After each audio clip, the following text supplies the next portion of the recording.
know any songs? None I'm willing to sing in public. I had a dream last night that I was singing a duet, which is very very random. There you go. Yeah, you normally do it with a barbershop quartet normally, so that is exactly right. Normally it's 4 of us, so it was very strange there were only 2. Yeah. My 17-year-old refused to get out of bed the other day, so I put on Barney, then the Teletubbies, and then Wiggles, the big car, at a distance that he actually had to get out of bed to turn off again. I'm just writing down those shows in sequence. That's evil, Alex. That's evil to do. You know how you're going? My dog likes to sing, guys. Oh no! They're like a Beatles lyric. It's woof, woof, woof. So we might have a chorus at the end. Years ago in the UK, police started playing classical music at volume in certain places in the city where hooligans were gathering. They did that in Frankston. They stopped them. They did that in Frankston. Well. It worked in the underpass at the train station, and it worked.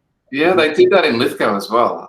So unless it's Metallica music or AC/DC, any other music, basically, it's heard people in Lithgow. So there you go. This training session has taken a pleasant and unexpected turn as far as I'll tell you what, keep going. I'm just going to... And it's being recorded. All that conversation was recorded.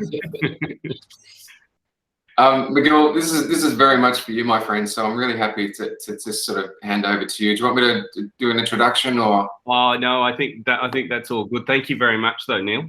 And thanks very much. I will get started. Look, thanks very much, everyone, for joining us.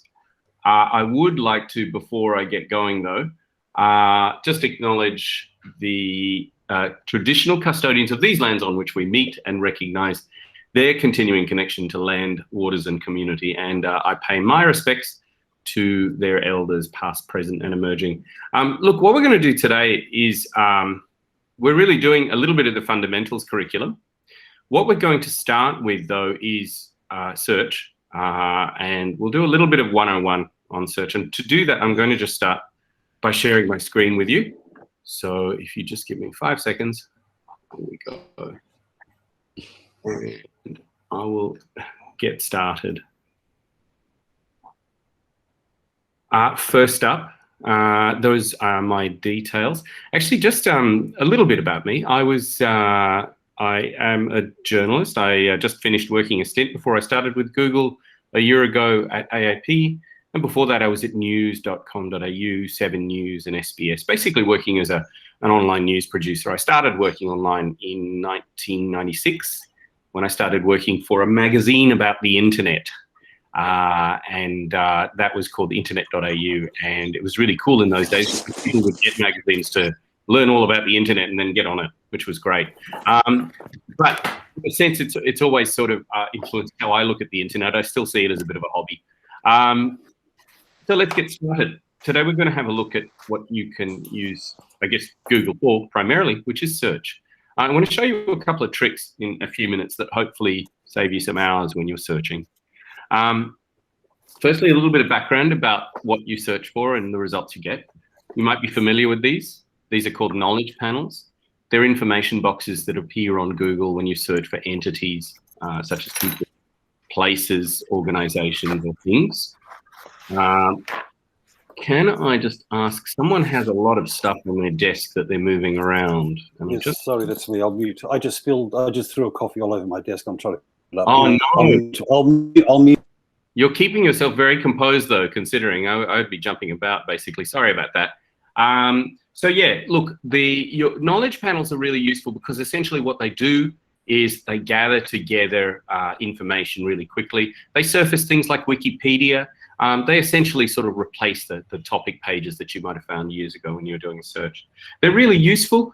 They do rely primarily on Wikipedia as often quite a degree on Wikipedia as a source. So again, I mean, make of that what you will.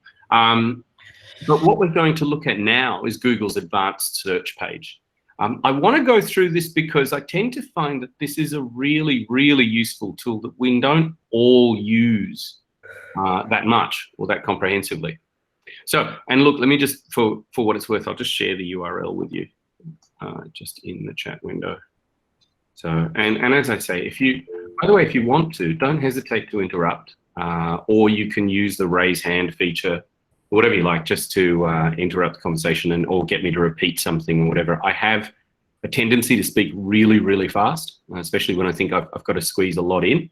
So don't hesitate to interrupt me, okay?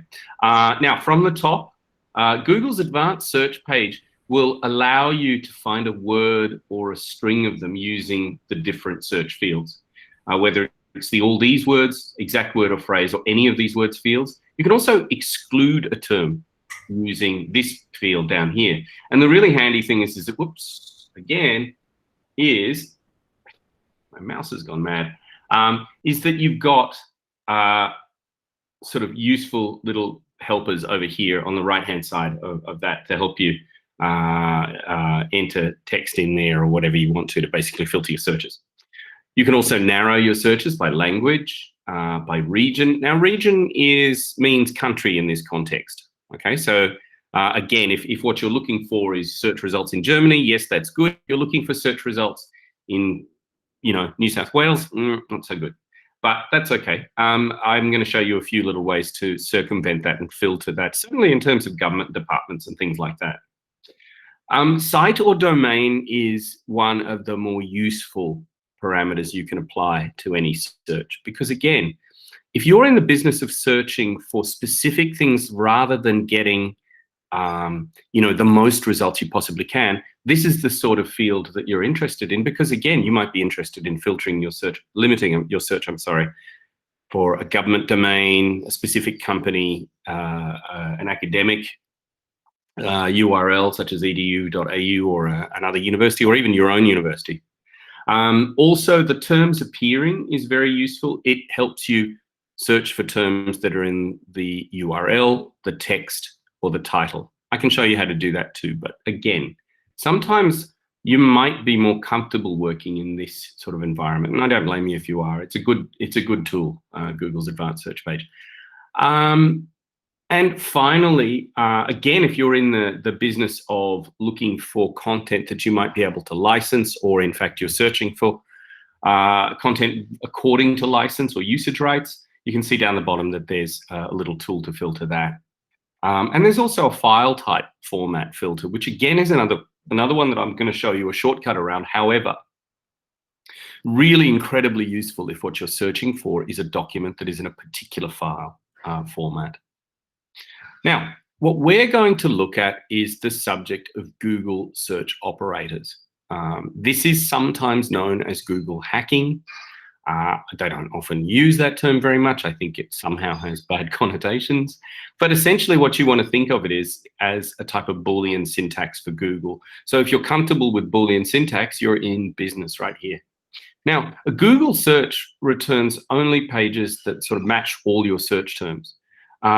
In this case, we are now adding an element whereby if you add a set of inverted commas, you'll get an exact match for a search that you're looking for. Here's a few more. And these, I've sort of truncated this a little bit because time is fairly tight today, but these are pretty useful examples. Let's just go through them very quickly. You can see that inverted commas one for an exact match up the top. You can see that I'm using a plus. You can also use the word and in capitals. I prefer the shorthand myself, to make sure that both search terms you're using are returned. And look, just for what it's worth, if you've got a search window open on your desktop, I'll just pop all of those into the chat window. And Google Dorks, my God, of course. It's just because of the slight ambiguity of the term dorks over here, I'm never actually comfortable using it, Gordon, but it's true. What do you mean, Alex, what do you mean by CC photos? Oh, Creative Commons photos. Ah, okay, cool, excellent. Well, hopefully this that helps you sort of find that sort of stuff much more readily. I might even have a look and see whether there are any additional tags you can use, but that's good to know. I'm going to move on a little bit as well from these. These are sort of your basics. If you start to look at some of these ones, again, I've narrowed it down to the ones I think are sometimes the most useful. in title, in URL, and in text can be incredibly handy at finding stuff. I was having a bit of fun the other day by using the in-text operator and searching for addresses. And if you add in-text to someone's address, you can bring up all these great property listings and then find photos of their houses if you're that way inclined. Anyway, I digress. Now I'm going to go into something that looks perhaps slightly more complicated, but this is an opportunity for you and me to do a little self-test.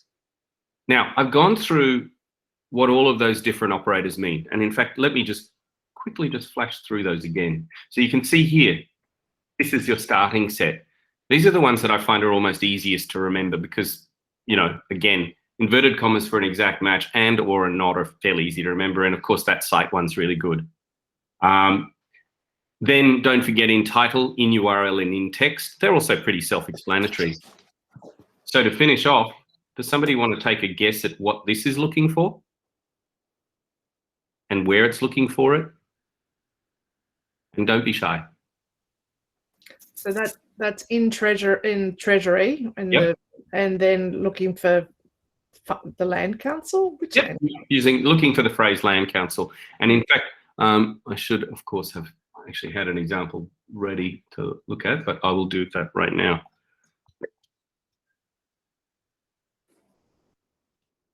If I show you that, you can see now it's returning lots of results for different land councils from the Treasury Department. And of course, you can always modify that some more. If for instance, we specifically wanted to look for this land council, we could modify that some more. And as you can see, it's returning in any case as the top results PDFs. Mm-hmm. Now, I mentioned it, but didn't put it on screen as a field in the advanced search field. But if I wanted to filter this search some more, I could simply add that file type operator. And when I hit enter again, you can see I've narrowed it all the way down to 4 results.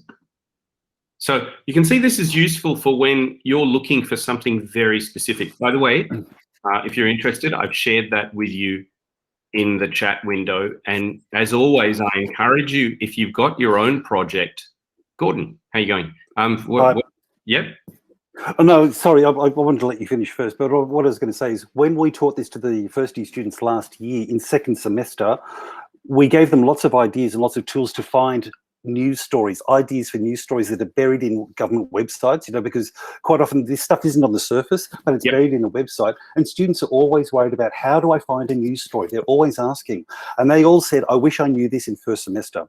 So the students are learning how to find news stories using these sorts of Google Advanced Search terms. Yeah, I prefer dogs. No, but that is great. That's really good to hear, Gordon, because I mean, the thing is that in all honesty, it is honestly really one of those fantastic ways that you can, and it's really just about you can use your imagination and just sort of go, well, yes, I will actually, Lucy. You can really use your imagination. So we've got that example there. I'm just quickly going to, sorry about this, I should have had this open as well. I've actually also, Neil has shared a document with you, or will share, I think, which has a whole bunch of examples like this. And I'm just going to pull up some more that I use. For instance, let's just say if you are, these can actually be used, for instance, to actually search Twitter, for instance. So if you keep your eyes, for instance, on my screen, if I pop this, you can see here I'm using an operator to restrict my search to Twitter. Now I'm just actually going to, just ahead of that, put in an in-URL search, so in-URL colon, and I'm going to put the word lists in there. Okay, so just by way of explanation, what this is now searching for is it's going to search for the word lists in the URL, and it is going to search for that in the Twitter URL. So if I hit enter, immediately it's bringing up all sorts of stuff in relation to Twitter lists. But what if I decide to use an in-text operator? Somebody want to suggest a topic they've been searching for lately on Twitter? Perhaps let me put it to you this way. Are you looking for, or have you been looking for a group of experts, perhaps, on a particular topic? And would you like to suggest a topic to me right now?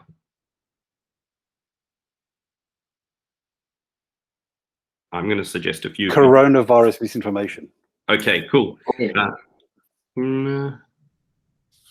much better than mine, which was experts on rodenticide and bird poison.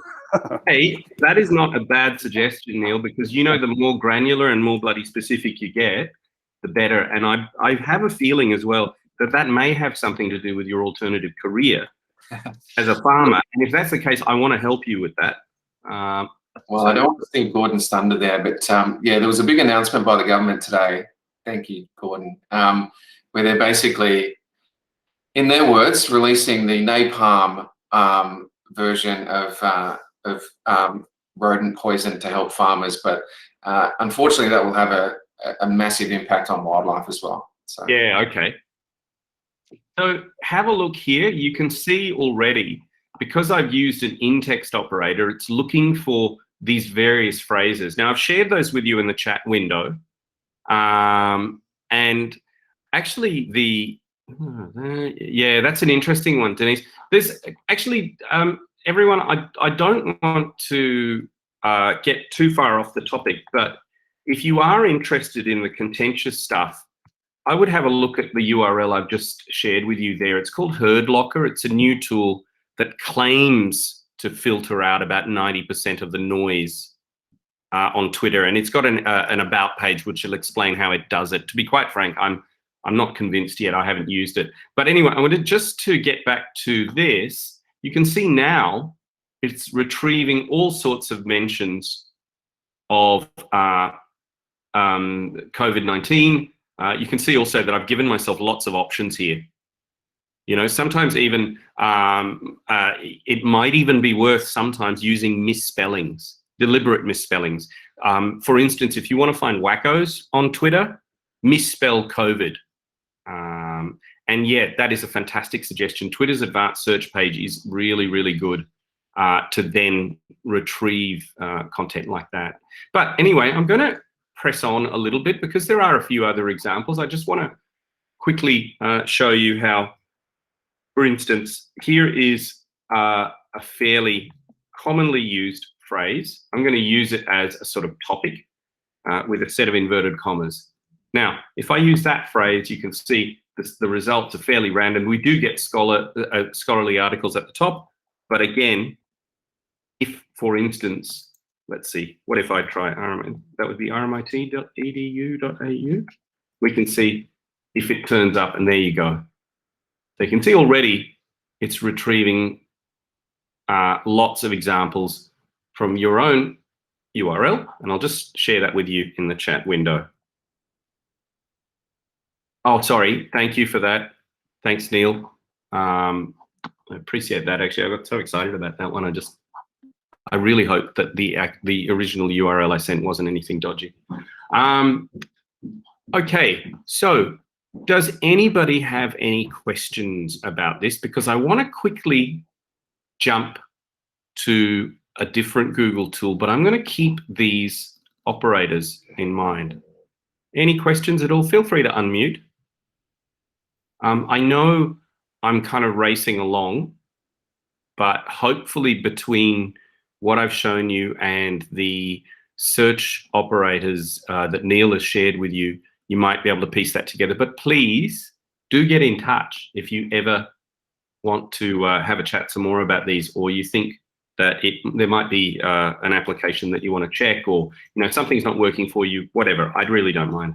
Now, just quickly. I'll just quickly add that I've got a long list of the Google operators that I can share with my colleagues if they want them. And there are also operators for different search engines. Sorry to move away from Google for a minute, but Yandex has a great bunch of dorks, and the other search engines too. And you get different results from Google. Google's great that you get different results from different search engines. I just wanted to throw that out there. Yeah. No, that's good, and I appreciate that. DuckDuckGo has a very, very good set of operators called Bangs or Bang, and recently, in fact, if you go to DuckDuckGo's website, they've very helpfully put up a whole bunch of social media-oriented banks which will help you search social media a lot better using DuckDuckGo. And of course, the advantage with DuckDuckGo is it doesn't track your browsing or store your search history. So now just quickly with Google Alerts, you can see here what I've done is I've got a whole bunch of different alerts set up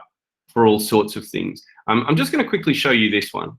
Now, if I open this up to edit, you can see that I am, and in fact, I'll make this a bit bigger. There.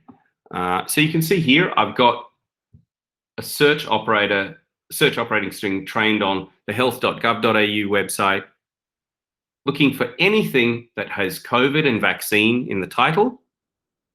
And it's asking me to retrieve a result when it detects a PDF. Now, when you pop these things into Google Alerts, the first thing it does is it will actually tell you that it'll give you a preview of content that's already there that matches the alert you're about to set up. And then once you've set it up, my advice is set it to as it happens. You've got three options, admittedly. If you're like me and you like to know as soon as it happens, that's what you set it to. But again, you've got an option to perhaps even make it a digest if you want. But it's a really, really useful way to apply these operators so that you're not sitting there necessarily with dozens and dozens of tabs open, you know, running searches. That's kind of like how I work, but I do that for fun.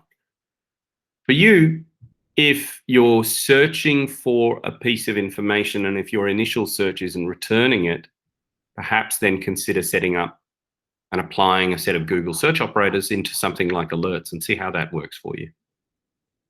All good?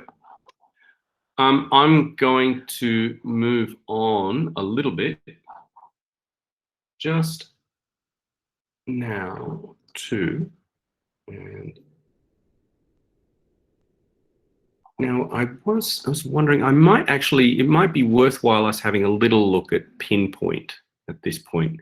The reason being is that with all of those search operators, and certainly where you use something like a PDF operator, or you are able to bring in, say, a whole bunch of documents that you're starting to accrue or amass, Pinpoint is an extremely useful tool for essentially sorting through them. It works through using Google's search, AI, and also OCR to help you sort through documents. And when I say that, I mean that you can put up to 200,000 documents into Pinpoint without necessarily, firstly, impacting at all on your own personal Google Drive space, but also without and are able to then use entity extraction to sort through it. Now, so what it allows you to do, well, just quickly, you can put up all sorts of documents like this, PDFs, images. Images, by the way, include JPEGs, PNGs, GIFs, bitmaps, and TIFFs, Word docs, PowerPoints, which is actually very handy, text documents, two different type of email formats, EML and Mbox, and also MP3 and WAV audio, really handy. And again, this is all content that you could be searching for and using alerts to accrue or amass. What you then are able to do is once a document is placed in there, you're able to then cross-reference different entities like names, places, organizations, and so on, because it will extract all of those, usually within minutes, and then enable you to search for them. And you can search for them using fairly simple search. Unfortunately, you can't use complex search operators, but you can certainly use things like your plus, your minus, and your or. You can share documents. Now, bear in mind that this works off your private Gmail, but you're sharing documents securely and with individuals that you choose. So I'm just at this point, just going to jump to a live Pinpoint. I just want to quickly show you a few features with it. Now, as I say, an important point is that if you sign up for Pinpoint, oops, come on. If you sign up for Pinpoint using a private Gmail, this is mine, by the way, this is working off my private Gmail account. It does not impact at all on your drive space or whatever. I coincidentally, use the additional, pay $10 or whatever for an additional bit of space, but there is no impact whatsoever. And it is, again, anything that's in here is entirely mine and not shared or with anybody at this point. So just very quickly, I'm going to show you a couple of different examples that I used. You may know recently that Ben Robert Smith has been in court. In this case, what I did, I'm just going to make that a bit smaller. I uploaded all 41 documents I could find on the federal court's website, because they have a public interest section where they will upload docs for you to view in relation to cases of public interest. It's a fantastic resource. Now, just to show you what it's done here, it's extracted every name it can find. So you can see here, unfortunately, I thought Victoria Cross was a person, but still. It's extracted names from all of the cases that it's got there. It's also extracted organizations. Naturally, of course, you can see the ones that are the subject of all of these court cases, etc. are mentioned. Below, it's also brought out locations, which again is really useful when the various cases involve, Afghanistan, Australia, different parts of Australia, etc. There are postcodes. Look, you will from time to time notice that, there might be the odd misspelling. There may well be, a misunderstanding of a place that might be misunderstood as a person, etc., or vice versa.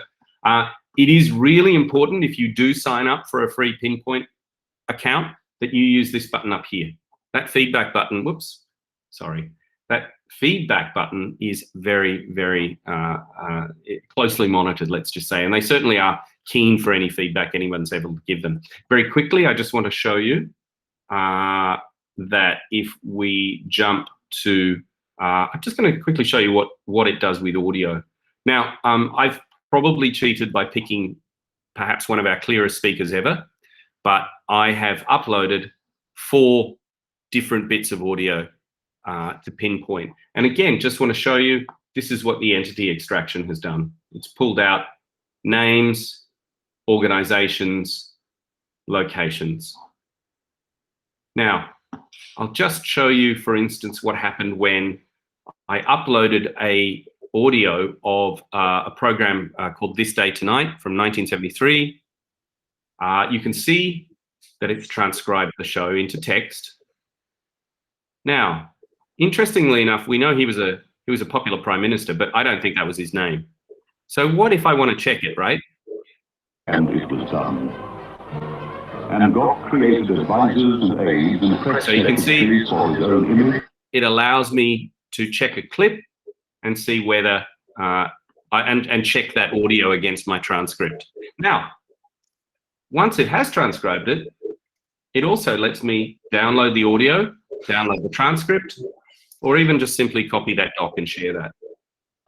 Okay, so I'm going to now make a jump to something else, but I might just leave that URL with you for Journalist Studio and Pinpoint. As I say, just head over there, sign up using your private Gmail. Now, what data is collected by Pinpoint? What I'm going to do is I'm going to direct you, Gordon, to the FAQ, because that actually answers all these questions much better than I ever can. And I'll just throw that in there. So, and in fact, Gordon, makes a fair point. If you are concerned about any of those issues of security and privacy, don't take my word for it, because I am not an expert. I have a very limited knowledge of how all of that works. But please look at the FAQs. I've been entirely satisfied to use my private account with it. But again, and yes, it is pretty handy if you have your interviews as MP3s or waves. Definitely really useful for transcription, because once it learns, and it seems to learn people's voices pretty well. I have been working with some people who have been working with remote Indigenous Australian speakers, and they've found it kind of a little bit patchy, but they're using the feedback as we speak and been getting some good response. So again, as I say, give it a try. Once you're satisfied it could work for you, and it's definitely worth a go. Miguel, speaking of go, Yep. I need to go. Oh. So I'm sorry to leave you guys. I've got another session that's starting to rub up against this one, but you were in incredibly capable hands with Miguel. And as he mentioned, I've got some resources for you, so I'll send through some operators and some other stuff. Gordon's also mentioned he's got some great ones as well, so Yeah, definitely. To share those, and I'll see you guys soon. Okay, thanks so much for organising, Neil. Really appreciate it. It's Bye. a pleasure. No worries. Thanks, Mel. Thank you. Okay. Catch you later, Neil. Bye. Okay, so look, we are going to switch through into maps now. I just want to show, I'm going to rifle through a few features which I'm not 100% sure you might all be across. So, but feel free to hurry me along if this stuff is kind of old or anything like that. And yes. Now, by captions, do you mean, are you talking in, you're talking in Pinpoint, are you, Gordon? No, in Google this Doc. session now, in Hangouts right now. Oh, I sorry. accidentally turned on the captions, and it's Yeah. really good. It's very accurate. Yeah. With your voice anyway, so. It's probably been, yeah, look, it's funny because I use Google's voice to type tool as well, and I find that quite, but then again, I think it's just been listening to me all this time.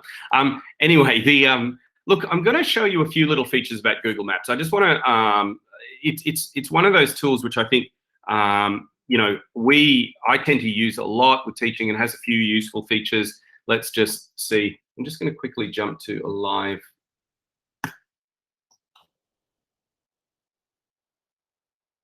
Okay, so very quickly, you can see here, it's taking its time to load.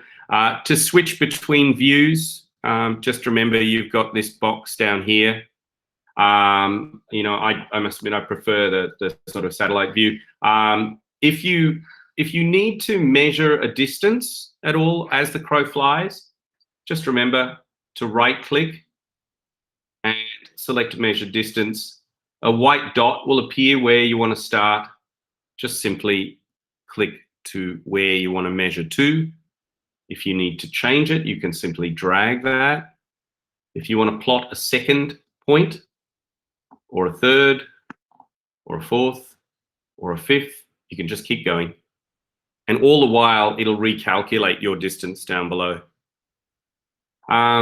Just quickly, a new feature which I'm just going to pull up is you may or may not have noticed this feature. The globe feature now allows you, I'm just going to make sure I've activated it, simply to replicate the Earth's terrain as you zoom out. Although, again, I am yet to see an application in news that I've been able to sort of really use. But again, it's a new feature. I want to also just very quickly, let me just reload. Just quickly, it's not quite a new feature, but it's always worth showing you. Let me just, let me see, I'll find part of my fast-changing city of Sydney that I can show you this time-lapse tool with. But Street View now has a fantastic little resource which allows me to track changes in a view. So for instance, if I grab my Pegman and throw him down here, and I've gone onto the wrong street, sadly. Let me just try that one again. Apologies.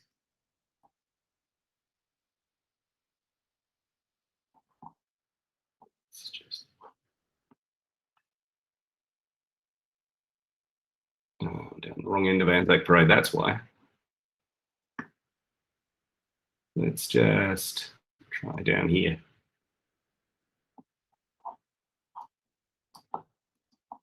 Now, say for instance, just go a little further up the road. Let's just say we're on this lovely little quiet stretch of the Anzac Parade, and of course, still need to move a bit further. You know what? I need Kensington. I think as a Sydney local, I would exactly where I am, but there you go. While you're finding that, I just want to tell everyone, I thought one of the nicest uses of that mapping tool of how far does it take was Tito. You know, he actually mapped all the streets of Brighton and actually came up with how far she would have had to have walked and tweeted that out. And I thought that was just a beautiful little use of. That's pretty cool. That's very cool. So let's just let's have a look around here. This is you're actually looking at another university, believe it or not, UNSW, which has, thanks to this light rail around here, gone through quite a transformation. Over here, you've got NIDA. Up here, you're actually in a very heavily educated part of town in Sydney. But if you have a look up here, you'll see this clock. And if you select that, what you can see here is that these white dots represent every single time the Google streetcar has gone down the street. So you can actually go all the way back to 2009 and see what the area looked like before the light rail started to happen.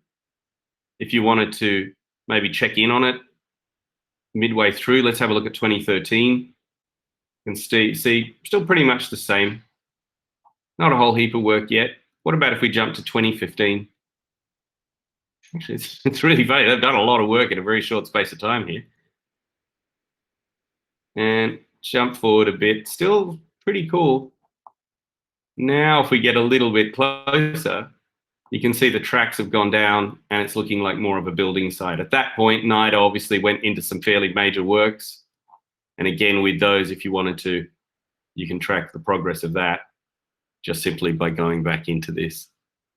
Very useful, quite a good reporting tool, especially for if you are in large cities, keeping track of changes, things like that. I often, here's a bit of fun for you if you want to give this a try. Sorry. Miguel, can I just ask, so if we wanted to, say, show change in an intersection over a space of time and we took screenshots of that, and then do we have to provide some kind of copyright or something on it saying courtesy of Google? What's the rules around doing that? There is a T's and C's page for using Google Maps. I will make sure that you get a hold of a copy of that straight after this, but it's pretty much just in this case, for instance, if you were, cutting a screen grab of it, I imagine it would just be sort of images courtesy of Google Street View or something, but it is something along those lines. And certainly, obviously, where you're able to embed it, etc., that's much easier because obviously that just fits our T's and C's. Can I just say quickly, Miguel, when I do a screenshot of something like this and I'm going to use it, I always make sure that I include the information in the bottom right of the screen, which says it's Google, and it's got a bunch of other information there as well. Yeah. And then I also try to embed it when I can. Yeah. Yeah, exactly. Yeah. So I think that's the safest way to go, basically. But there is definitely, in fact, let me just quickly. Did somebody else have any questions? Miguel, I just wanted to tell you a nice little story related to using Google that might be useful in your training too, because it's so recent. So a friend of mine, who's a mathematician, was on Twitter when Janine Hendry basically was on Twitter just chatting to a whole range of people. And she said, I wonder how many women it would take to surround federal parliament if we would organise a march. So he jumped on and did the calculation using Google Maps, etc., and worked out that it would take 4,000 women to surround federal parliament. So she cited in all her articles, media, that calculation was what drove her to actually proceed. And so his tweet was embedded in The Guardian, The Age, the stuff.co.new Zealand, and multiple articles around the world. And he is beyond chuffed that his maths did that. But as it turned out, of course, she couldn't have the 4,000 people surrounding Parliament for security reasons, and so she managed to rustle up 6,000. So it just shows you how these tools can affect change without haphazardly and beautifully and indirectly. That is a fantastic story. That is absolutely brilliant. His name is Michael Shelton on Twitter. Yep. So you can look up and you'll see Yeah. Janine praising him. They met for drinks after the march to meet each other and thank each other. That is so good. Thank you so much for telling me that. I'm just Michael Shelton. I just have to write that down. Very cool. Thank you so much. Okay, so look, we have just a few more minutes, but there's a couple more things I still want to show you. Now, what you were looking at just then was in fact a little time-lapse video which was created using Google Earth. And I want to just quickly show you a tool that has just been rolled out, which originally was part of what is known as the Earth Engine suite, but it's actually been rolled into Google Earth, which is kind of cool. So I'm just opening up Google Earth. And this is taking a little bit of time. So now, what I have done is, because this is going to take a little bit of time to load, I've got one that I prepared earlier while that's loading as well. Let me just...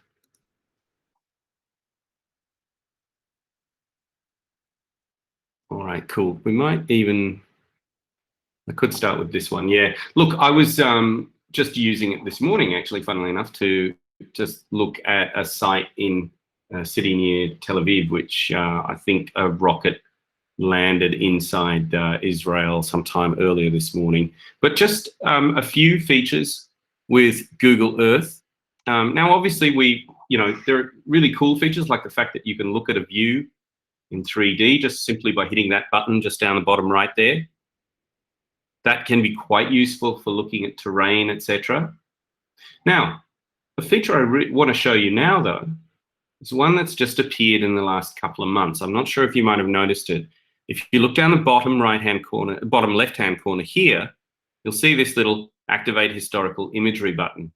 What I'm going to do is just click on that, because what Google's managed to do is essentially crunch through millions of satellite images into a display that can give you satellite image coverage of every part of the world, but literally for a satellite image per year, going all the way back to 1984. To activate it, just find a part of the world you want to look at. So let's just, I think the resolution should be okay at this size. I'm going to basically go for a clean map in this case, just so I can show you what it looks like. And then, just get rid of that map style window. And then you can activate it in two ways. You can either play a movie by hitting this button, which will then essentially go through a time lapse. And I'm sorry about the resolution here. It looks terrible. It'll load a bit. Once it starts, it'll eventually reload a bit better. Okay. Yeah, so now it's running a time lapse of the region, which I'm not sure how well you can see that. You can also, if you want to, pause it and simply jump to whatever year you want to go to. So for instance, if I click that, and if I just want to see what 1989 looked like, I can click on that and look at just that view. Now I've got another one loaded up, as I said earlier, which I want to show you, which is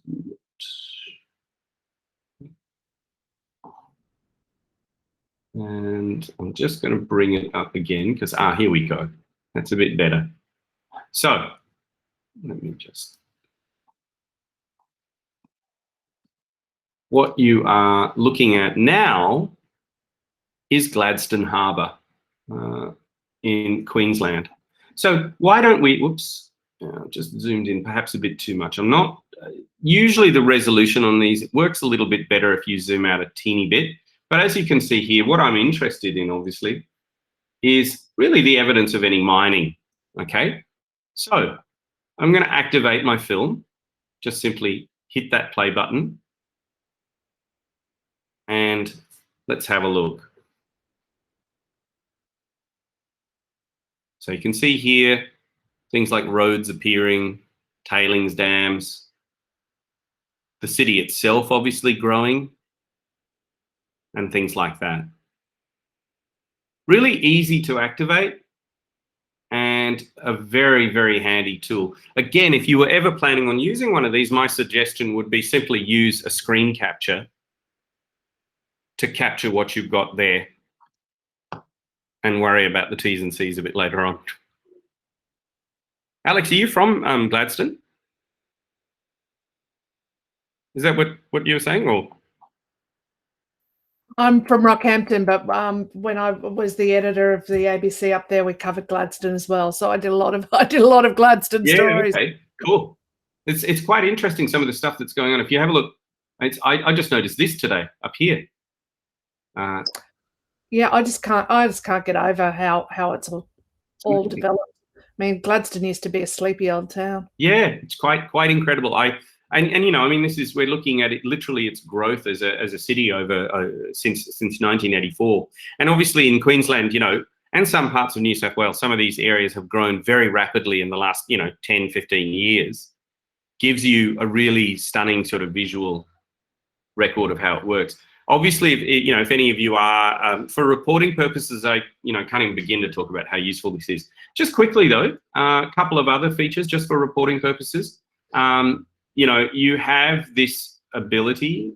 Let me just reset that. So pause, and we will. There we go. So we're back to real time. Just another couple of little features I want to show you. This is the ability to simply add a marker to a spot. I'm going to just give it a random name. I can add it to a particular project that I'm working on if I wanted to.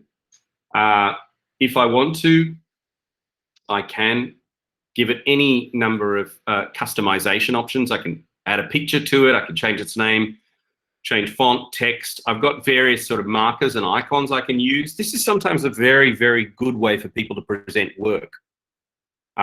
You don't have to use Google's suggestions in terms of icons and stuff. You can even actually upload your own custom ones.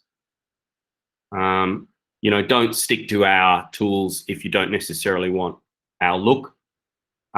Similarly, you have the capacity to, I'll just remove that, to, for instance, draw shapes if necessary. If you want to talk about an area here, for instance, you can add that area to a project. I'm going to show you what I mean, what it looks like with a project I've created previously. I decided I wanted to just map some, what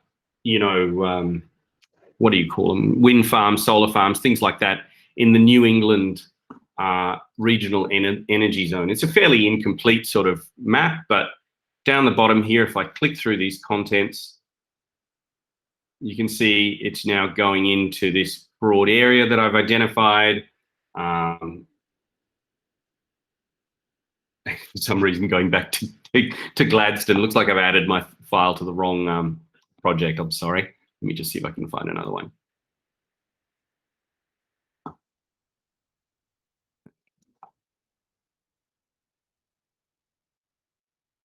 If we look at something like this, where's another Davy, another Davy?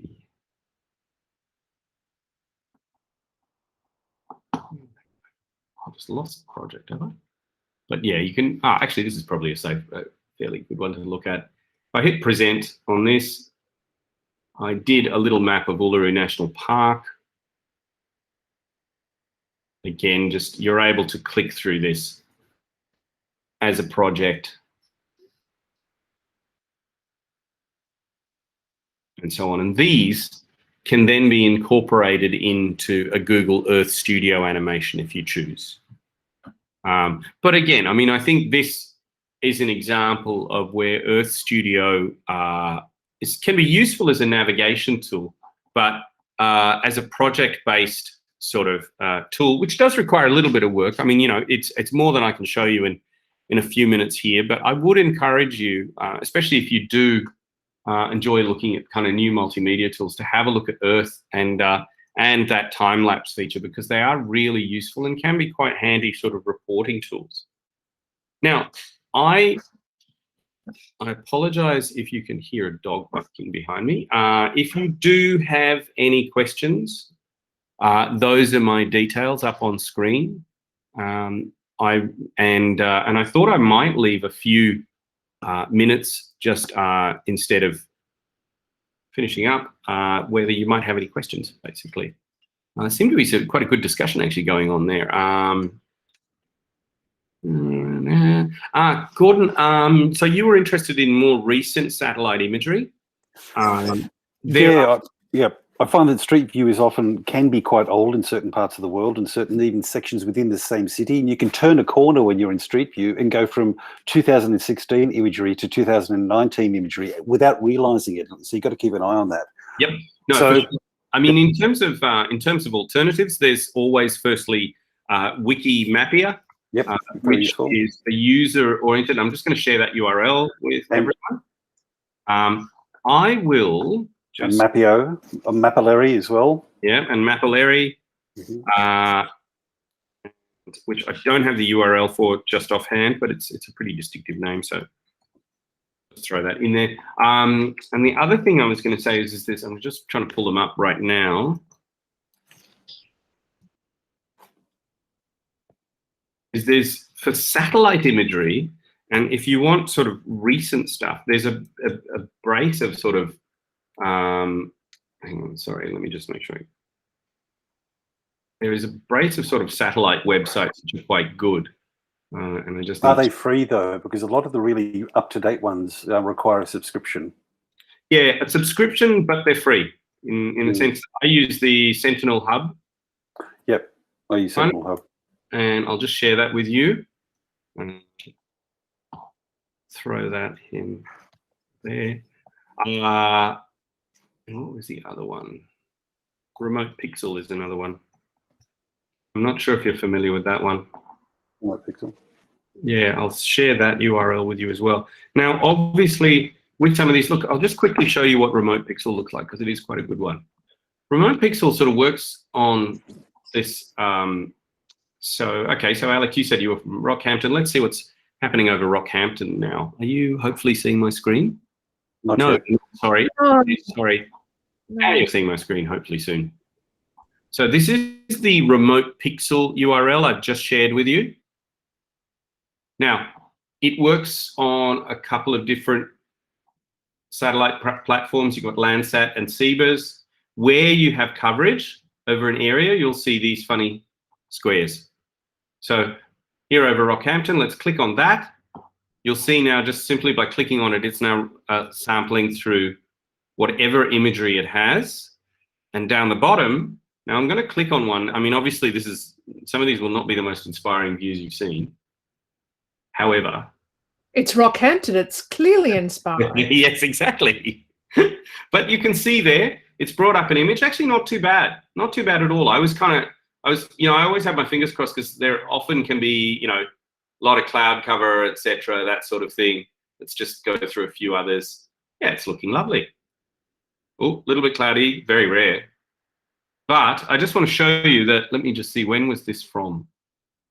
This is, I can't tell you. That is, sorry, apologies.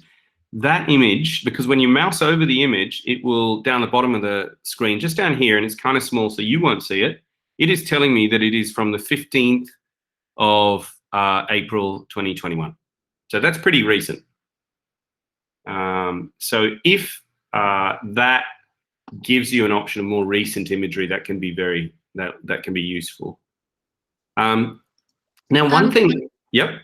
Sorry, Miguel, just this morning I was looking on Twitter at images of what's happening in Gaza. They had blurred out the people, but it was using a satellite.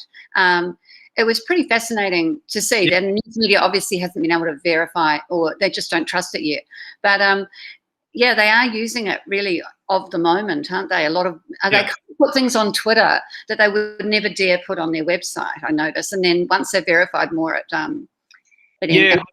Yeah. Planet Labs has been putting up very up to the minute. I know when the Ever Given was stuck in the Suez Canal, Planet Labs had great coverage of that. Gordon, have you seen anything about any stuff that's coming up in any recent satellite imagery over Gaza or anything that's been shown? No, not yet. I do. I can't remember the name of the company. There's a fantastic company that does a lot of great up-to-date satellite imagery around the world, and I see a lot of people who do human rights and other sorts of investigations, like for Amnesty and stuff like that, and they use images from this particular company, and I can't remember what they're called. Digital Globe. No, it's not Digital Globe. There's another one. Like, sorry, Maxar. Yeah, Maxar. It's Maxar, Yeah. and they produce some amazing imagery. And I investigated, getting access to their imagery, but they said you need to be a big media organisation and pay a subscription and stuff like that. So, Well, yeah, I know Maxar do, and Maxar via their Digital Globe outlet, and I've actually shared that with you, and I put it on screen. Actually, do this now. This is, let's see what this brings on. So here I am. I've actually just used Digital Globe's Discover tool, which is a component of the Maxar tool, to now, let's just see what happens when I draw a rectangle over part of Gaza. Now you can see it's sampling, and fingers crossed, yes, it's produced. Ooh. See what it's like. So this is from the 12th of the 5th. So not too bad, 48 hours. Not too bad at all, actually. And you can see it's going back. Oh, that's old, but yeah, you can see at least we've got in the last couple of days. Now that's good. Yeah, I mean the resolution. So that's the Digital Globe tool. I'm really glad you mentioned that because I almost forgot to tell you about it. Look, I've just actually shared a couple of things with you. There is a very big document that I've just put into the chat. It is a kind of a link dump of a lot of satellite. Well, basically all the tools that I've shown you here. My advice to you is just keep that bookmarked or added as a shortcut, because I actually keep that updated quite frequently. Anytime there's new tools, stuff like that come on that I've had a look at, I will usually add them to that document. And I've also shared the Digital Globe URL just in there. That was the last tool we were looking at. Look, I'm aware that it's over time. You guys probably have people to teach, classes to attend, that sort of thing. Does anybody have any questions while we're still here? Can I ask one quick question that I put in the chat? It's about, I mean, you've worked with Google, so, we have to take what you say with a grain of salt compared to a Mac transcription. I am, my PhD is long-form interviews with multiple African Australians from 54 nations, and I've paid transcribers, and they just can't do it. I'm finding I have to just do it myself pretty much. Apple Mac's starting to learn its service. Do you think Google has a superior product? Now, we will take it with a grain of salt that we should, but if you're a journalist, what do you use in these circumstances? Look, couple of things. I probably, it's going to sound really painful, I would have probably transcribed them myself. Because, that's what I and because that's the only format that I can trust, and not because I trust it to be foolproof, but because I know what my own platform's flaws are. Having said that, a couple of people the other day said to me, you know what, this is really good for bulk work. I just dump everything in there, and the fact that I can check it throughout means that it's the best compromise possible between trusting me, because I trust my own, or at least I know my own failings, and so I trust my own sort of subbing. And this thing helps me along. I must admit, I can't talk about the Apple product because I haven't used it. I know a lot of people use Otter, is it, and swear by it. And I know that there are companies that are way ahead of Google on this, and I think Otter is one of them. Gordon, looking to you for a few names. There's a few, aren't there? Yep, I use Otter and find it to be quite good, but sometimes with a particular interviewee, it just can't understand them. So, it doesn't quite work. But one little workaround, Denise, that I've used is when I was using the Mac function is I will listen to the interview that I've done in headphones, and I will speak it out loud to the Apple voice recognition, because it's learning my voice. So it's more accurate that way than if I just, you know, let it listen to the interview itself. That's right. Thank you. I'm trying that too. I was using one called Trint, an American one, which actually is faster. But ultimately, I just have to do it myself. But I was hoping that these tips are really handy. I'll just keep press on, folks. Yeah, look, Denise, give it a try. Again, it sounds to me like if you've got 50 interviews, try one in Pinpoint. And then you saw how and by the way, get in touch if you want any additional sort of work with this. But you saw how it basically gave you a series of clips and a series of paragraphs, and then you saw how it allowed you to download either the audio or the transcript, which then at least means maybe it got 70% of it right. You'd have to sort of go back, check it against that, and maybe hand transcribe some of it. But at least it's done a lot of the work for you, you know. Yeah. Well, I mean, I'm almost become an expert on the different systems, although I hadn't tried Otter, thanks, Gordon, because that's what I do. I go through and then I listen and edit. So, you know, Trint was winning, but in the end I decided even Trint wasn't accurate enough. So as you say, I'll continue reading it in. These things are all very painful when you're doing a big, long project, you know. But thank you very much. There are ethics issues around where you allow a recording to be retained, like what platforms or what hard drives, whatever. You know, my ethics approval said I'm meant to keep it on a USB or a hard drive, external hard drive, in a drawer locked at work. I mean, I doubt we do that, all of us, but I think that's what we're meant to be doing. Yes, no, we do, Gordon. And I didn't say that I didn't do that. Sorry. I mean, look, I think that's cool. I think that's, and I you know, again, I just want to say that while they do pay me, I'm still a human being, and I mean, and essentially, I am quite concerned about my privacy and the privacy of the people that I train. So, I mean, certainly with a lot of these tools and with a lot of the other tools, I guess, you know, it is very much a case of read the T's and C's, inform yourself about it. That's as much a part of the whole skill as you know, as sort of adopting and using these things, because to some degree you don't know how well they really work until you use them and you're convinced a bit of some of how they work. But yeah, interestingly, Monash has recognised that we are storing things in Dropbox, the cloud, etc., because you know, the drawer is one thing, but they also realise you need multiple storage because it's so easy to lose a huge body of work over a number of years. These are issues, but I have ethics approval anyway. Yeah, just to be clear on that, within the university setting, you can only use the university cloud services. So you can only use university secured. See, we've all been cyber attacked. Miguel, I am aware that many of you have to go. So, and we've already had a couple of had to leave as we've been talking right now. Look, I found that an excellent session. So I really would like to thank you, because even though I know a lot of those tools, I haven't touched some of them for a while, and some of them are far more advanced than the last time I did anything on this. So I appreciate that. I particularly like that Pinpoint. And I might have a play on that. And I might talk to the crew later to see if, you know, perhaps there's another session that we might do, seeing there was quite a bit of active interest in this one.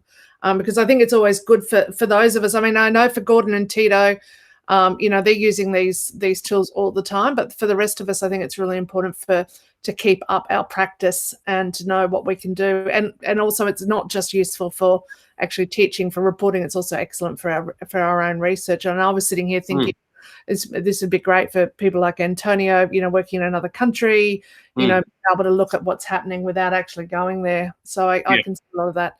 So thank you very, very much. I do. Yeah. Anyway, that was all I wanted to say, was thank you. Thank you. I've thrown my email in there. Feel free to get in touch, especially if I was a bit short on search examples. I've actually got a whole stack. Have a look at that search operators document. But if you want more, or if you've got something you're looking for, don't hesitate to get in touch. Yeah. And can I just say, I did actually get an email during the week from someone who is an approved transcriber outside the AI system. So if you do actually want to do sensitive transcriptions and have money to pay for it, I do actually have the name of someone who is. So for all of my, a lot of my research interviews, I had to get paid transcribers like real life people to do. But even to a real life person, I would always edit my audio if it was particularly sensitive, because there are serious concerns about stuff. Yeah, that's a good point. Ethics committees have them anyway. Yeah. Okie dokie. Thank you, Miguel. Thank you, everyone. Have a good rest of your day. See you later. Thank you. Bye-bye. Thank you, Miguel. Thank you. Thanks, Miguel. Okay. See you all. See you, Gordo. That was good. Is there even new stuff for you, Gordon? Oh, Yeah. you Gordon. Sorry, yes, there were a couple of new things in there. The recent stuff with Google Earth, I've seen that before, but I haven't used it yet. So it was good to see a demo of it. But that's exactly what I teach my students, and it's fun. It's interesting. It just gives them this great insight into the world and different ways to find information and to actually look at things. It's really exciting for them. They love it. They really love it. Yeah, no, I know. This is just about digital upskilling for the rest. Yeah, I know. But I'm glad that you're getting an insight, more of an insight. I know, Alex, you know, but the others getting an insight into the sort of stuff that we're also trying to teach students. Last year, they were so taken by it. I ended up having Miguel do 3 lectures for me. Yeah. And I worked with him, and we talked about tools together about how we use them and stuff. So yeah, it was great. I actually miss teaching it, because I miss being out of that space, because it really, it's a different kind of thinking, and it keeps you, anyway. And I still use the stuff that I was teaching 5 years ago. Yeah. Things have just advanced so much more. So And unless you use this, it's fantastic. and easily forget, Oh, look, they're still recording, so we probably should jump off. Okay. In fact, I need to talk to Miguel now anyway. We arranged another meeting. Okay. I couldn't get out. I couldn't find it. Bye. Leave call. Bye. Yeah. Anyway.